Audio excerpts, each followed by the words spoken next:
오늘 말씀의 제목은 왕의 제도를 가르치라. 같이 한번 읽어볼까요?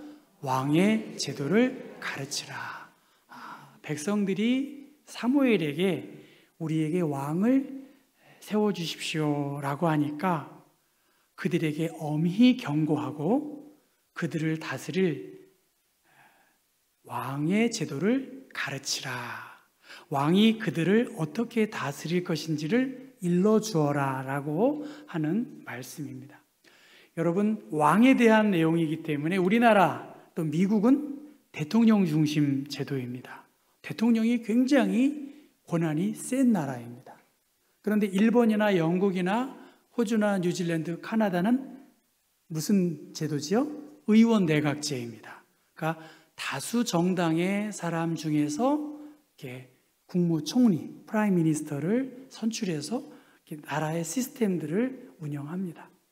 무엇이 좋은지 나쁜지는 모르겠어요.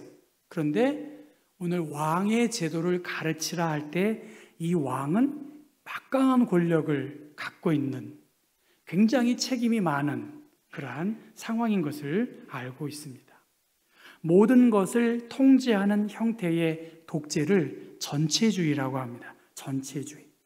스탈린이나 바로와 같은 이러한 절대 권력자들, 그들이 명백히 재앙적인 결정을 내렸을 때도 소련이나 로마 제국에서는 그들의 실수를 밝혀내서 더 나은 방향으로 이끌 수 있는 강력한 자정장치가 없었다는 거예요. 이러한 자정장치가 없었다고 히브리 대학 유발 하라리는 그렇게 말합니다. 그는 또 계속 이렇게 말해요. 인간은 오류가 있기 때문에 정부가 필요하지만 정부도 오류가 있기 때문에 선거를 정기적으로 실시하고 언론의 자유를 이렇게 보장하고 정부가 그 권력을 행정부와 사법부와 입법부로 분류해서 서로의 오류를 바로잡을 장치가 필요하다는 것이죠.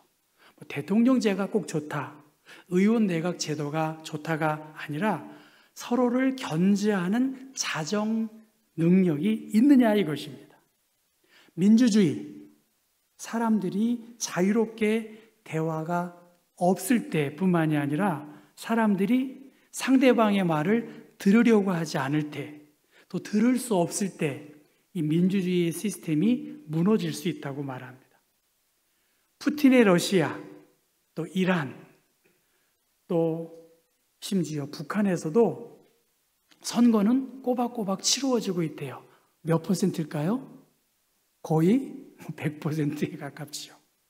문제는 중앙정부가 선거를 조작하지 못하도록 방지하는 시스템이 있는가?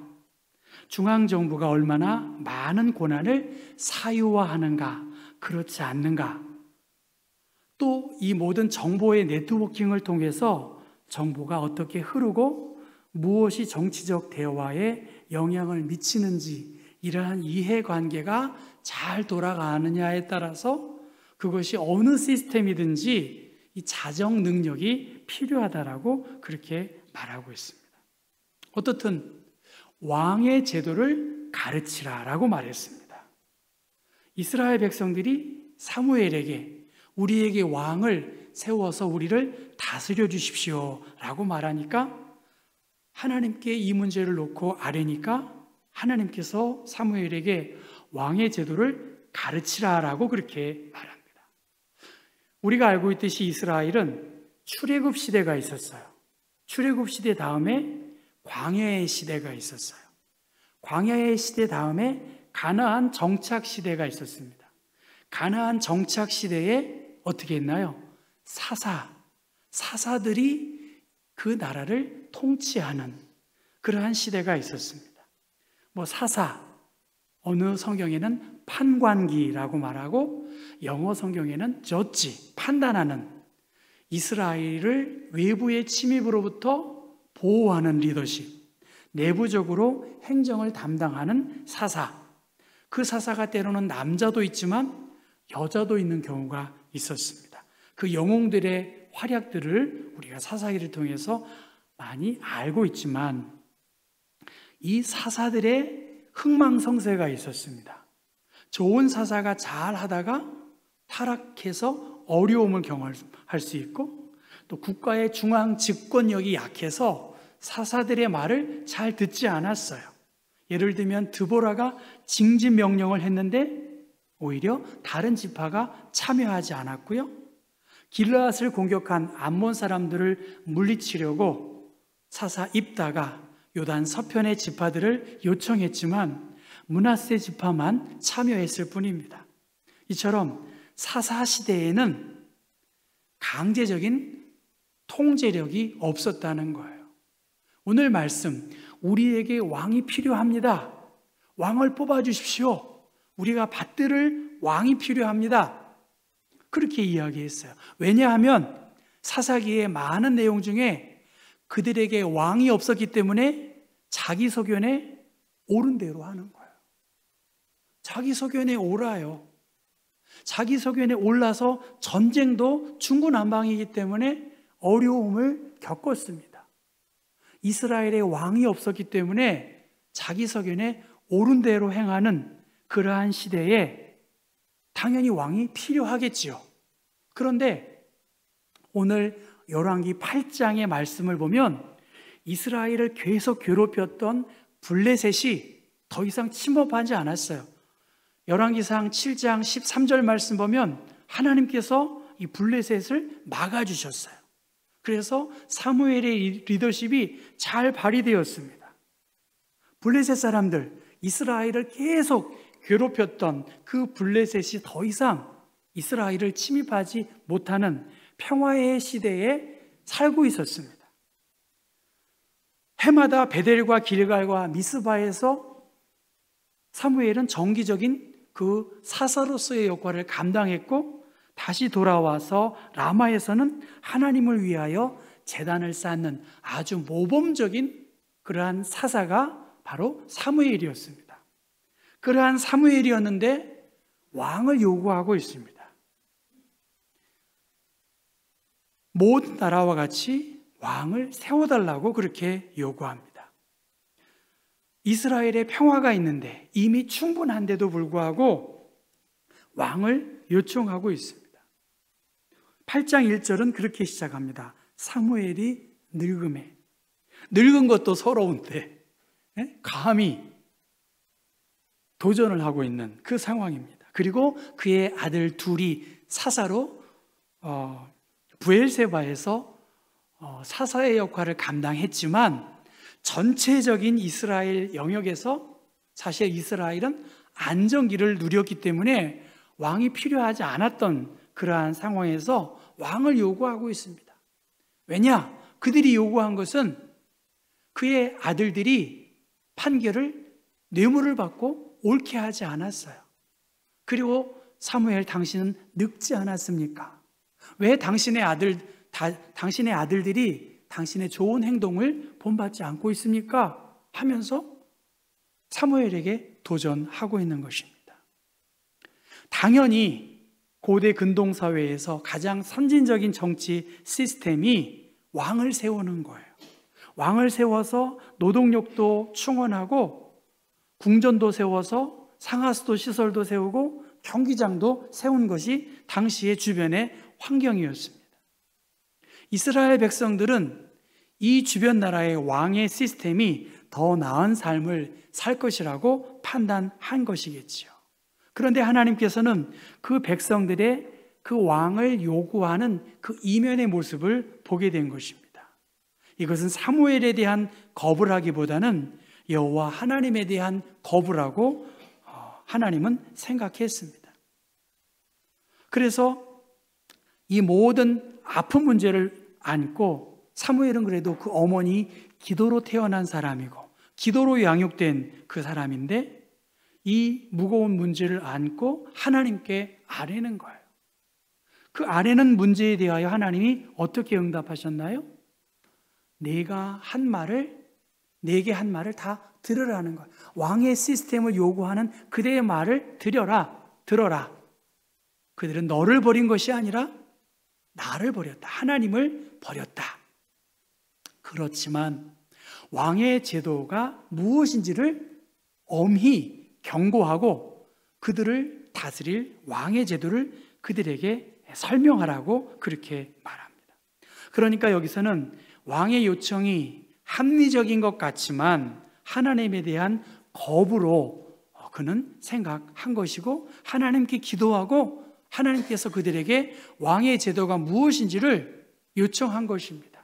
그 왕의 제도는 11절의 말씀 여러분 한번 읽어볼까요? 이르되부터 시작. 이르되 너희를 다스릴 왕의 제도는 이러하니라. 그가 너희 아들들을 데려다가 그의 병거와 말을 어거하게 하리니 그들이 그 병거 앞에서 달릴 것이다. 전차 부대를 유지하고 백성들을 마음대로 징집할 수 있을 것이다. 그렇게 이야기하고 있습니다. 13절 말씀 같이 읽어볼까요? 그가 또 너희의 딸들을 데려다가 향료 만드는 자와 요리하는 자와 떡 굽는 자로 삼을 것이다. 백성들을 이렇게 막 데려다가 쓸 수 있게 하게 만들겠다는 것입니다. 14절 읽어볼까요? 그가 또 너희의 밭과 포도원과 감람원에서 제일 좋은 것을 가져다가 자기의 신하들에게 줄 것이다. 지금 모든 토지의 소산은 누구의 것이에요? 왕의 것이라는 거예요. 왕의 것. 법을 초월해서 어떻게 합니까? 왕이 소유를 채울 수 있도록 소득의 10분의 1을 드려라. 그것이 왕의 제도의 어려움일 것이다라고 지금이라도 이 경고의 말씀을 듣고 너희들의 요구를 철회하라.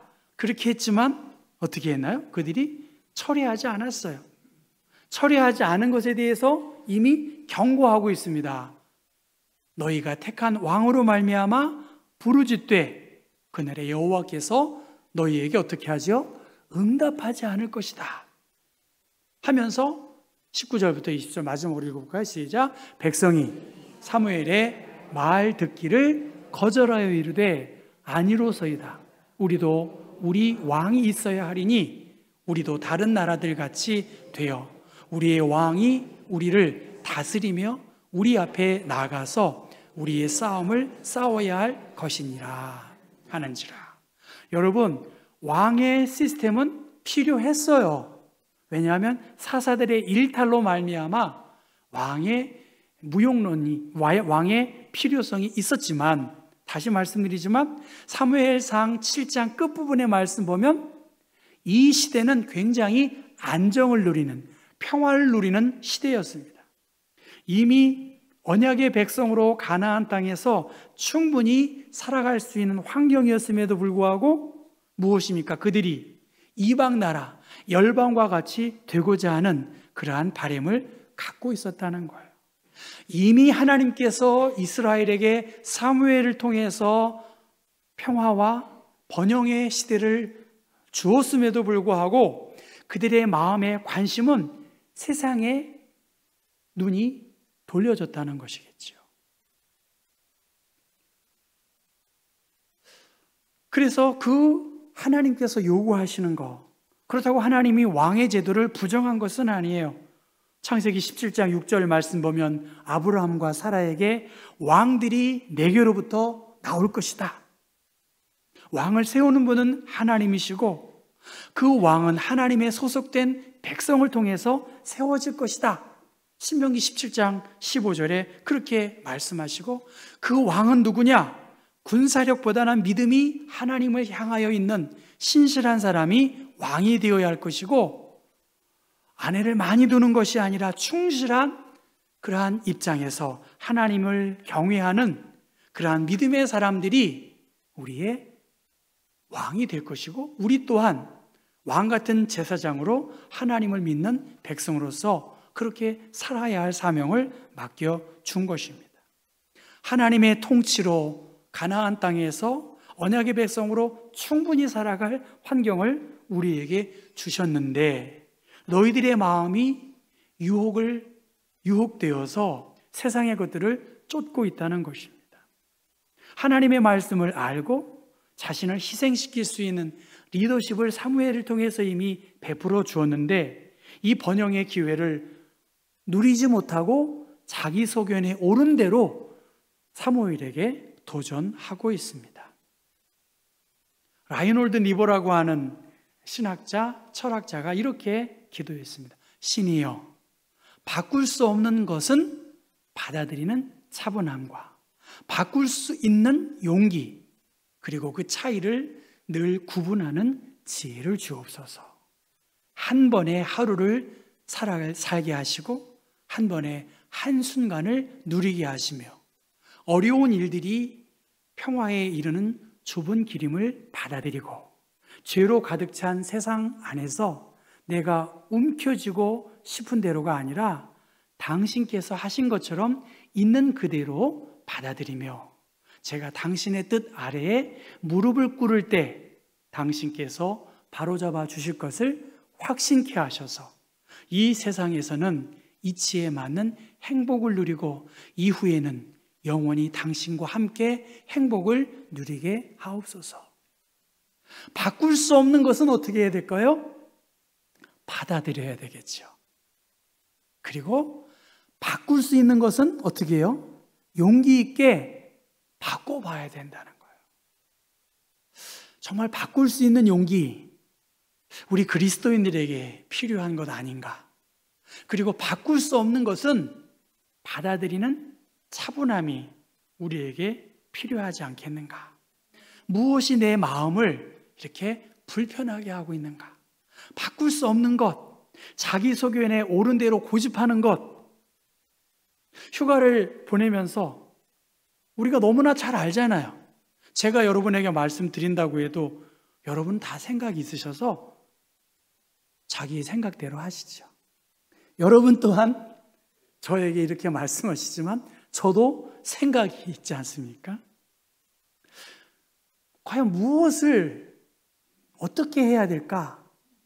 정말 차분하게 내가 받아들일 수 있는 것은, 바꿀 수 없는 것은 차분하게 받아들일 수 있는 차분함이 필요해요. 그러나 이렇게 하면 안 되겠지 할 때에 무슨 용기가 필요하다고요? 바꿀 수 있는 용기가 필요하다는 것입니다. 과연 무엇을 바꿀 수 있을까요? 그것은 비겁함이 아니에요. 바꿀 수 있다. 잘못했다. 회개하라. 회개하는 것이 저는 바꿀 수 있는 용기라고 봐요.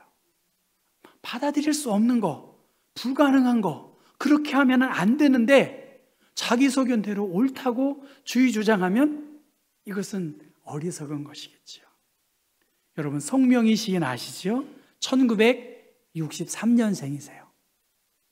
1963년. 중증 뇌성 마비로 그는 수많은 감동적인 시를 썼는데 올해가 그가 시를 쓴 40년이 되었대요. 시를 쓴 40년. 나 가진 재물 없으나, 나 남이 가진 지식 없으나, 나 남에게 있는 건강 있지 않으나, 나 남이 갖고 있지 않는 것 있으니 공평하신 하나님. 그 찬양을 쓴 시인 여러분 아시죠? 그가 쓴 시 40년의 인생을 되돌아보면서 이렇게 말했습니다. 살다 보면 지옥 같은 일이 참 많은데 그 속에서 천국을 느낄 수 있다. 이는 돈, 집, 건강으로 느낄 수 있는 것이 아니라 예수님이 곁에 계실 때 가능하다. 아멘인가요? 네. 살다 보면 지옥 같은 일이 참 많은데 그 속에서 성명희 시인은 천국을 누리고 있다는 거예요. 이제는 나이가 더 들어서 그 장애 정도가 더 고통스러워요.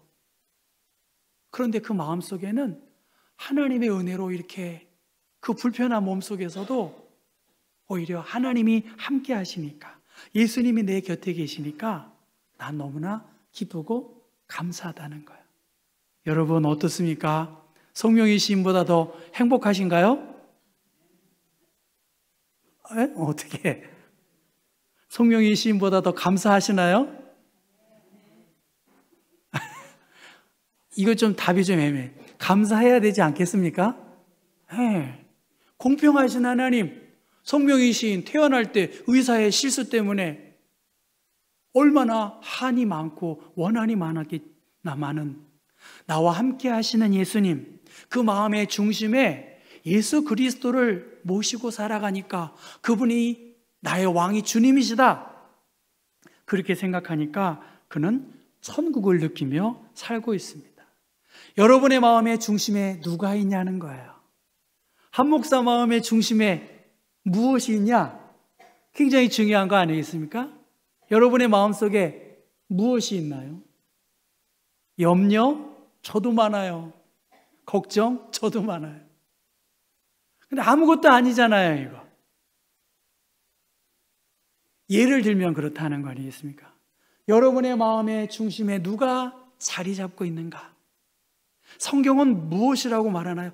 누가 주인이냐? 누가 왕이냐? 누구를 믿고 따르고 섬기느냐? 그 일을 계속 강조하고 있습니다.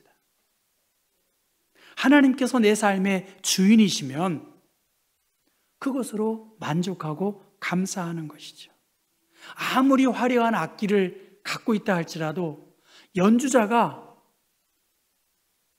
그 악기를 다룰 능력이 없다면 아무리 좋은 오케스트라도 이 곡을 해석할 능력을 갖고 있지 않는 지휘자가 있다면 무용지물 아니겠습니까? 우리 개인도 마찬가지고 우리 교회도 마찬가지고 이 나라도 마찬가지죠. 누가 왕이냐? 누가 나의 삶을 이끄시는 것이냐? 지금 세상 사람들은 많은 것을 가지고 있어요. 지금 오늘 우리들의 신앙을 여러분에게 한번 저는 도전하고 싶어요.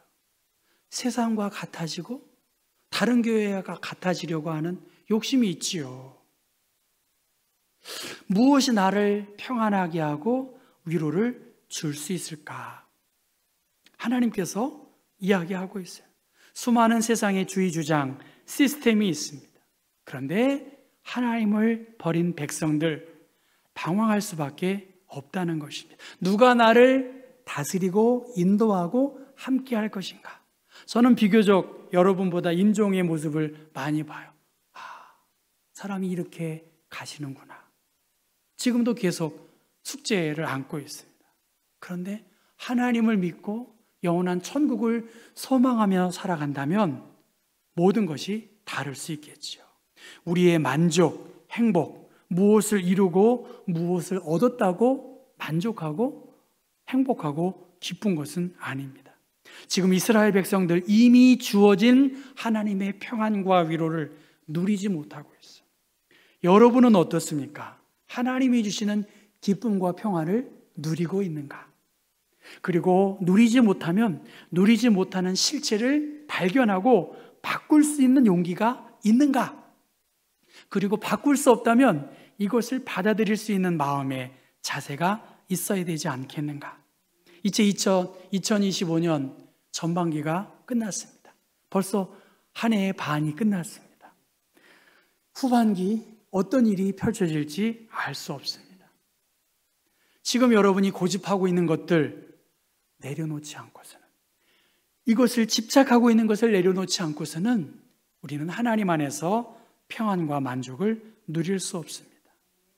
많은 사람들이 왕을 고집하고 있어요.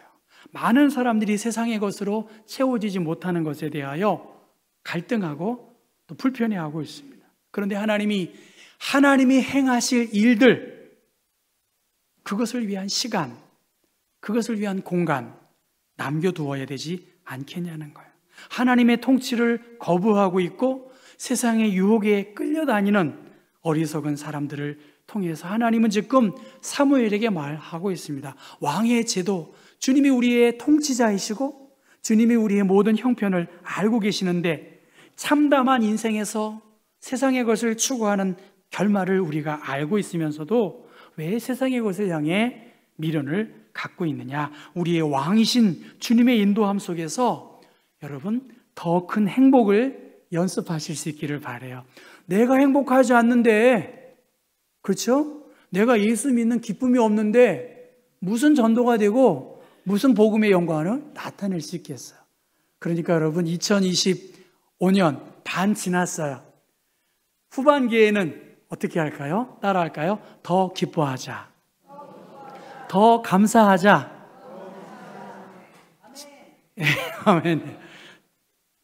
노래 못할 일들이 저같이 와요. 여러분, 마음껏 찬송하고 마음껏 감사하고 하나님께 영광을 돌리실 수 있는, 정말 그렇잖아요. 우리가 하나님의 영광이에요. 하나님의 영광을 위해서 아낌없이 내 마음에 주님의 기쁨을 드릴 수 있는, 그러한 하나님의 아름다움을 드러낼 수 있는, 행복이 무엇이고 기쁨이 무엇인지를 우리의 삶을 통해서 누군가에게 보여줄 수 있는 우리 귀한 경복교회 교우들 되기를 주님의 이름으로 축원합니다.